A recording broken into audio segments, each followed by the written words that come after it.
Profit Mohammad और Jesus Christ historical figures हैं, लेकिन जो मिरेकल्स की कहानियां इनसे अटैच करी जाती हैं वो हिस्टोरिकल नहीं है।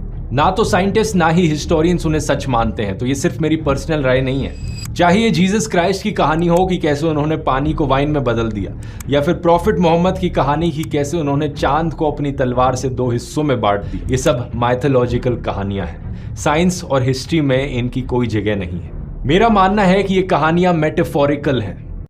शुरू अल्लाह का नाम लेकर जो बड़ा मेहरबान निहायत रहम वाला है। कयामत करीब आ पहुंची और चांद शक हो गया, और अगर काफिर कोई निशानी देखते हैं तो मुंह फेर लेते हैं और कहते हैं कि ये एक पहले से चला आता जादू है। और उन्होंने झुटलाया और अपनी ख्वाहिशों की पैरवी की, और हर काम का वक्त मुकर्रर है। और उनको ऐसे वाकयात की खबरें पहुंच चुकी हैं जिनमें इबरत है, और कामिल दानाई की किताब भी, लेकिन डरावे उनको कुछ फायदा नहीं देते, तो तुम भी उनकी कुछ परवाह न करो। जिस दिन बुलाने वाला उनको एक नागवार चीज की तरफ बुलाएगा, फौरन आंखें नीची किए हुए कब्रों से निकल पड़ेंगे, गोया बिखरी हुई टिड्डियां हों। उस बुलाने वाले की तरफ दौड़ते जाते होंगे। काफिर कहेंगे, ये दिन बड़ा सख्त है।